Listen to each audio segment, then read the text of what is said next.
Le doy la bienvenida a Javier Murillo, él es el CEO y fundador de Metrix, y Jorge Lara es el ex subprocurador de la Procuraduría General de la República. Compañeros, bienvenido al programa. A ver, yo creo que tenemos que aclarar por qué esto es un escándalo en Estados Unidos que se esté haciendo público este memorándum, Jorge, porque es información secreta y el FBI, y tú trabajaste, conoces al FBI, conoces cómo trabajan estas agencias, siempre quieren mantener en secreto la forma que investigan, intervienen estas o organizaciones criminales o las personas que a lo mejor conspiraron con los rusos para poder intervenir en las elecciones de Estados Unidos. Entonces, ¿por qué no le explicas al auditorio por qué esto es un escándalo en Estados Unidos? Eso se trata de información de inteligencia. Sí. La inteligencia es información que se recaba de distintas maneras, con distintas técnicas, y en muchas ocasiones esta inteligencia tiene que ver con la seguridad nacional de los países. Sí. No solamente hay inteligencia de Estados Unidos, sino también en nuestro país y en otros países. Y desde luego que la inteligencia genera flujos de información sensible. Y dada esa sensibilidad existe todo un marco legal, jurídico, que la protege de ser publicada de manera cándida o sin ningún tipo de salvaguarda. Sí, de hecho, lo que se están quejando los republicanos, porque son los republicanos que se haga público esto, es que aunque el juez dio una orden, porque no fue que se fue así de boca al FBI, no, sino pidieron una orden a un juez para que continuara la investigación en contra de Carter Page, porque se sabía que estaba teniendo reuniones con los rusos, aún antes de las elecciones. Entonces, antes de que se saliera este famoso dossier. Entonces, lo que están tratando de decir es que hubo una violación al debido proceso y que eso va a ser suficiente para debilitar la investigación y a Robert Mueller. Bueno, por un lado se está comentando que este memo tiene dos versiones, sí, y que hay algunas imprecisiones. Exacto, o sea, de entrada ya estamos ante un documento que puede ser controversial en su contenido y en su veracidad. Y segundo, es correcto, todas las agencias de inteligencia tienen que estar sometidas a ciertos controles, incluso judiciales, sí, para poder realizar su trabajo. Tú sabes muy bien que la desclasificación de documentos de inteligencia, desde luego que es posible bajo ciertas premisas. Lo tiene que hacer el presidente, y lo tiene que hacer el presidente. Por eso le pidieron a Trump que lo desclasificara para que se pudiera hacer público. Pero bajo ciertas premisas de cautela, sí, de que no genere, claro, que no genere daño y sobre todo de que no exista conflicto de intereses. Aquí me parece que es muy probable que exista un conflicto de intereses y que probablemente se necesita un poquito más de tiempo para saber la maduración de este documento por su contenido, la sensibilidad del mismo, que pueda ser liberado. Ahora, se supone que probablemente este documento sale mañana, Javier, y lo que es increíble es que surge un hashtag que es hashtag Release the Memo, que parece que lo está promoviendo bots rusos, que eso es lo que me parece increíble. De hecho, hay toda una operación, no solo en Twitter, sino ya se detectó una operación también en Facebook para mover a la opinión pública. No olvidemos que el objetivo de todas estas movilizaciones, de los bots, trolls, todo lo que se opera en redes sociales... Explícale al auditorio cuál es la diferencia entre un troll y un bot. Un bot es un usuario que repite un mensaje. Sí. Y un troll es aquel usuario que hace engagement con otro de los usuarios de las redes sociales, sí, para empujarlo a hacer algo. Sí. Entonces, esta operación entre bots y trolls, lo que está motivando es que la opinión pública piense, la opinión pública millennial piense que sí quiere que se libere el memo. Porque hay algo malo en la investigación. Porque hay algo malo en la investigación. Sí. Entonces, la hipótesis que se está manejando es que los rusos están interviniendo con esta operación para hacer que la opinión pública piense que hay algo malo ahí y poder desacreditar la investigación en contra de Donald Trump. A mí lo que me parece fascinante es que, sabiendo que esto está sucediendo, el marco jurídico en Estados Unidos, aquí en México, no te permite detener eso. O sea, no puedes ir a acusar a alguien, no hay forma de detenerlo, Javier, ¿o sí? Bueno, a ver, no hay forma, y no solo no hay forma. ¿Cómo presionarías a las redes sociales para que detengan esto? Han hecho todos los intentos. Zuckerberg ha intentado, Twitter ha intentado, Google ha intentado, pero la realidad es que para detenerlo tendrían que verificar la autenticidad del usuario. Y ahí es donde nos metemos en un problema legal, que eso seguramente ustedes lo sabrán mejor que yo. Ahora, a mí Jorge, también este tema que seguramente vamos a ver no casos exactamente similares a estos, pero el tema de lo que se dice en Twitter y quién está detrás de estas redes sociales, ¿en qué momento se vuelve prueba de que hay una intención o de llevar a cabo un delito, o en el caso de Donald Trump, de obstruir a la justicia? O lo que dices tú en Twitter, que lo ha dicho Donald Trump, que en cierta forma podría uno decir que ya cometió el delito porque está obstruyendo la justicia por algunos de los comentarios que hizo, o mintió. ¿En qué momento se vuelve eso prueba para poder perseguir penalmente a un presidente o a los asesores de un presidente? Yo creo que este es un tema apasionante y nos habla de la circunstancia que hoy mismo atravesamos con las tecnologías de la información. Y me parece que son dos pisos de análisis. El primero tiene que ver con la inteligencia y la contrainteligencia.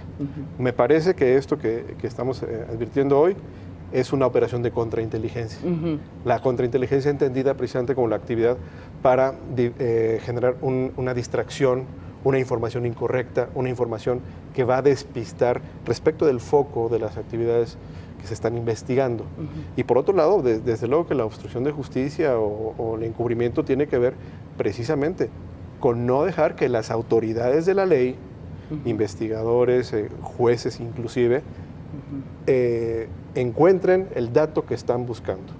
Y ahora mismo vemos que con estas operaciones, con este tipo de jugadas, se puede hacer todo un andamiaje para distraer y para ocultar, tanto desde el punto de vista político ante la opinión pública, que es muy importante, porque esa arena también se está jugando, como en el escenario duro del derecho ante los tribunales. Yo creo que es importante subrayar que estamos a semanas de que Donald Trump tenga que ir a declarar ante el fiscal especial. Y eso, o sea, la hipótesis es que están haciendo todo esto por, primero, desacreditar a los medios de comunicación, desacreditar al FBI, desacreditar la investigación que está llevando el fiscal especial Bob Mueller, desacreditar a los demócratas que están tratando de detener que salga este memorándum, porque saben que el presidente probablemente va a tener que hablar con el fiscal especial. Y aquí hay dos hipótesis: o están tratando de despedir a Bob Mueller, o sea, justificar todo esto para despedir al fiscal especial, que literalmente podría crear una crisis constitucional en Estados Unidos, o lo que están haciendo es que cuando salga a declarar el presidente, y que seguramente el presidente va a mentir, porque están pensando que está en una situación tan complicada el presidente que va a tener que mentir, el que miente el presidente ante Bob Mueller automáticamente se vuelve obstrucción de justicia. Y razón para algún tipo de impeachment o algo por el estilo. Pero insisto, se juega en los dos niveles, tanto en el nivel del expediente jurídico como en la opinión pública. Oye, ¿y por qué en Estados Unidos, en este tipo de casos, no hay un grupo de bots que estén diciendo no a la publicación del memo? ¿Sí me entiendes? O sea, ¿por qué no hay el contrapeso a esto? A ver, porque primero, no se han preparado. Esto es un hecho. ¿Por qué pudieron hackear la elección desde la perspectiva de la opinión pública? ¿Por qué pudieron poner notas fake news? ¿Por qué pudieron hacer páginas, pagarle a Facebook? Porque no se prepararon. Ahora, crear una infraestructura como la que se requiere para hacer una contrainteligencia de la contrainteligencia requeriría, requeriría años de desarrollo. No se hace en días. Requeriría soporte, desarrollo y, sobre todo, convencer a personas de que inviertan en ella y de que eso va por el bien del país. Entonces... No, pero eventualmente me parece que si con los instrumentos informáticos que existen que te demuestran cuáles son bots y cuáles no son, cuáles son reales, a eso ante un juez es fácilmente utilizable, ¿no? Que el juez vea y advierta la realidad. Mire, hagamos esto, vámonos a un corte comercial, pero vamos a regresar en breve para platicar de Rex Tillerson. ¿Qué hace México? Eso lo veremos más adelante, no se vayan.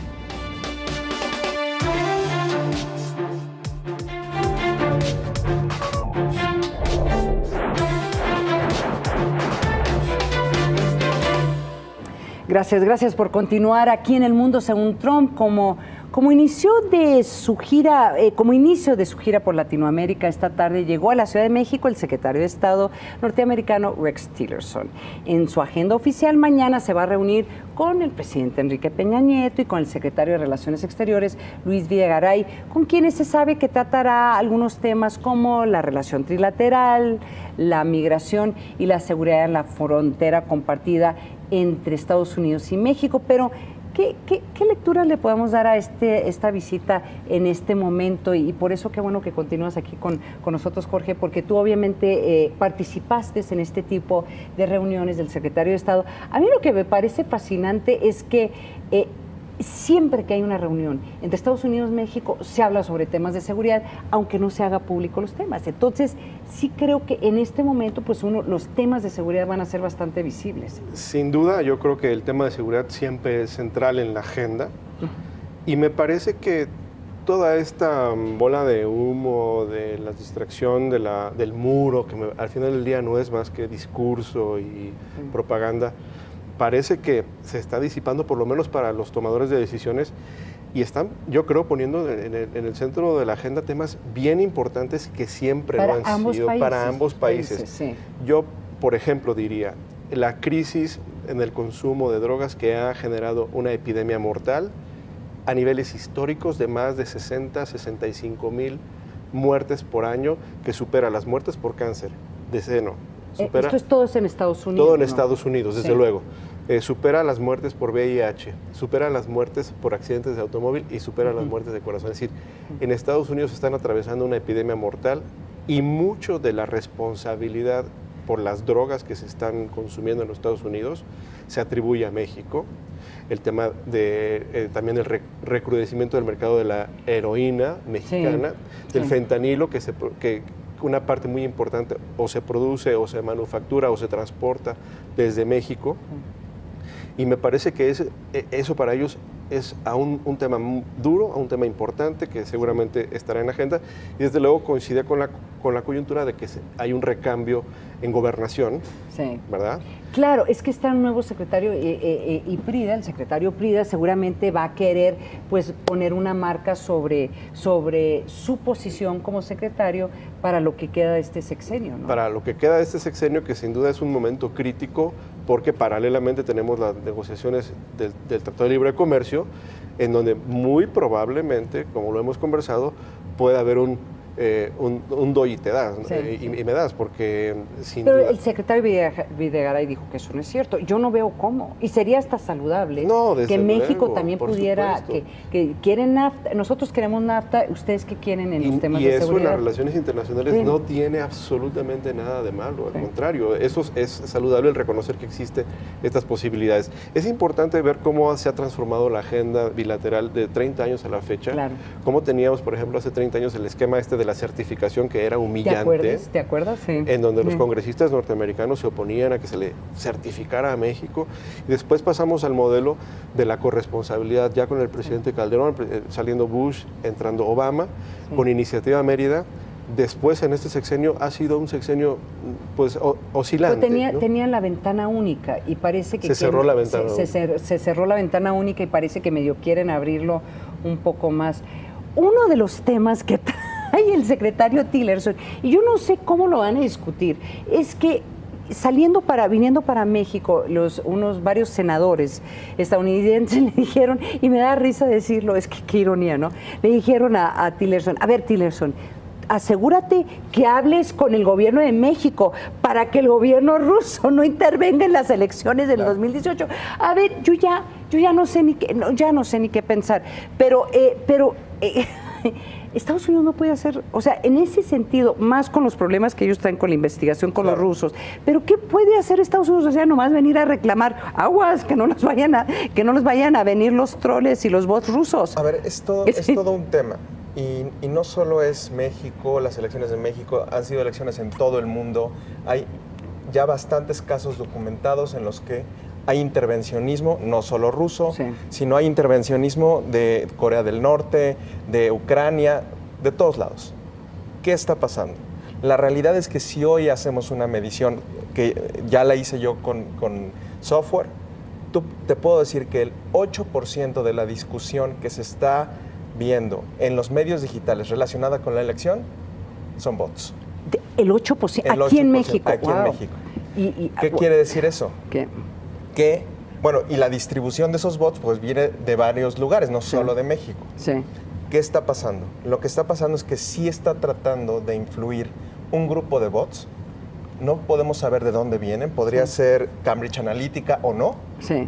Que están tratando de influir en la opinión pública. Ahora, pero entonces esto se vuelve la batalla de los bots, ¿sí me entiendes? Porque aquí el tema, cuando se habla sobre la intervención rusa, lo que yo estoy interpretando de los senadores estadounidenses que están diciendo que no vaya a ganar Andrés Manuel López Obrador. O sea, porque lo han vinculado tanto con este tema y tú y yo lo hemos discutido en otros programas, que yo tengo mis dudas que por ahí va el problema, pero bueno, pero no hay evidencia concreta, por lo menos que haya presentado Estados Unidos, sí, de que estos bots o estos troleros estén apoyando a Andrés Manuel López Obrador como presidente para México. Es que no solo es apoyar o no a Andrés Manuel López Obrador, es la desestabilización que causan con la información falsa o con la información que mueven. No pensemos solamente a que están apoyando a uno u otro. Los intereses van más allá de solo apoyar a un candidato u otro. Es mover a la opinión pública en el sentido que les conviene. ¿Quién gana? ¿Quién pone la agenda? Oye, y aquí la ley electoral o sea... No, ¿qué va a hacer con esto? Definitivamente no hay forma. Nuestra ley electoral es de reflejos retardados, es para una ciudadanía corta de entendimiento, ¿no? Sí. Entonces, aquí lo que sí hay que tener mucho cuidado pues, es con estas señales. Yo coincido, es una agenda geopolítica y geoestratégica en donde me parece que Rusia le está ganando la partida a nuestro vecino del norte, porque incluso, pues tú sabes muy bien que Tillerson es de los que ha sido precisamente vinculado con Putin, esta pues amigo posibilidad. De Putin. Entonces, es irónica y paradójica esta carta que le mandan los propios senadores a alguien que tiene este pendiente. Vengan a regañar a los mexicanos para que no intervengan los rusos. Oigan, quédense porque viene la parte que más me gusta de este programa, que son las trompadas. Y vamos a hablar sobre The State of the Union, el Estado de la Unión. No solo fue de Donald Trump. O sea, no solamente él dio su discurso, sino la comediante Ellen DeGeneres también dirigió el suyo y fue, pues, muy particular. Veamos. My approval rating is through the roof, which I approve of. And I know I'm doing a great job because I get more applause breaks than any other president like this one right now.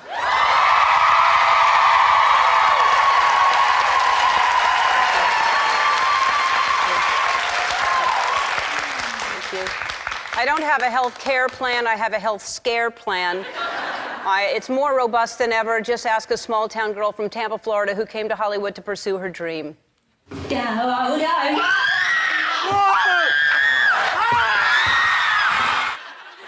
That's right, I scared her not once, not twice, but 3 times. In fact, my scares are stronger than ever.